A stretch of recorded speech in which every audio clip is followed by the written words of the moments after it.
નવસારીથી હાલ એક મહત્વના સમાચાર સામે આવી રહ્યા છે। વાંસદા ખાતે આગળિયા પેઢીમાં ચોરી કરનારા ચોરો ઝડપાયા। થોડા દિવસો અગાઉ 3 ઈસમોએ રમેશ અંબાલાલ આગળિયા પેઢીમાં રૂપિયા 12.5 લાખની કરી હતી ચોરી। ટીપરના ભાગના રૂપિયા આપવા આવતા ચોરો ભેરવાયા। વાંસદાના એક જ ઈસમને ચોરોનો આગળિયા પેઢીની આપી હતી ટેપ। પોલીસે સતર્કતા દાખવતા ટીપર સહિત 2 ચોરોને ઝડપી લેવાયા। પોલીસે ઝડપાયેલા ચોરો પાસે દેશી પિસ્તોલ, મેગેઝીન અને જીવતા કારતૂસ કબજે લીધા। પોલીસે ચોરીમાં વપરાયેલ કાર સહિત રૂપિયા 19,65,000થી વધુનો મુદ્દામાલ કબજે કર્યો। પોલીસે ત્રણેય ઈસમોની ધરપકડ કરી આગળની કાર્યવાહી હાથ ધરી છે। રિપોર્ટર ભગવત ભટ્ટ।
તારીખ 20 જુલાઈના રોજ વાંસદા પોલીસ સ્ટેશન ખાતે આવેલ વાંસદા શહેરમાં આવેલ જે રમેશ કુમાર અંબાલાલ આંગડિયા પેઢી છે, તો એમાં કુલ 12.5 લાખ રૂપિયાની મત્તાની ચોરી કરી જે ઈસમો નાસી ગયેલ હતા, તો તેને પકડવા માટે તજવીજ હાથ ધરવા માટે માનનીય રેન્જ આઈજીપી સાહેબ તથા એસપી સાહેબના સૂચના આપેલ, જે અન્વયે નવસારી લોકલ ક્રાઇમ બ્રાન્ચની ટીમે જે આ ચોરીની ઘટનામાં જે મુખ્ય આરોપી છે જે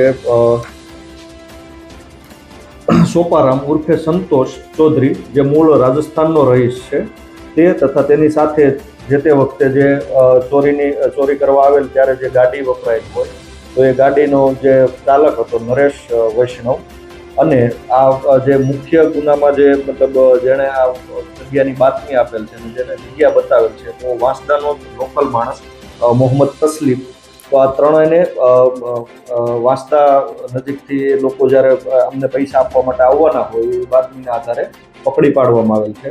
તો એ સાથે જ જે મુખ્ય આરોપી છે સોપારામ ઉર્ફે સંતોષ, એમના પાસેથી એક દેશી બનાવટની પિસ્ટલ, મેગઝીન તથા 5 રાઉન્ડ જીવતા કાર્ટ્રીજ પણ કબજે લેવામાં આવેલ છે।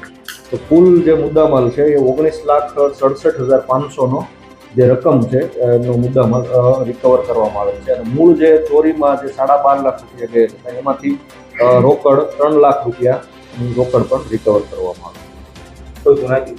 જે મુખ્ય આરોપી છે સંતોષ ઉર્ફે મતલબ સોપારામ ચૌધરી, તો એના પર અંકલેશ્વર, ભરૂચ, એક તો જૂનો વાંસદામાં જ ભીલાડ, બલોત્રા, વિરાર વગેરે જેવી જગ્યાઓ પર કુલ 16 ગુના અત્યાર સુધીમાં નોંધાયેલ છે, અને જે મોહમ્મદ તસલીમ છે એના પર એક ત્રોહીનો કપરાડા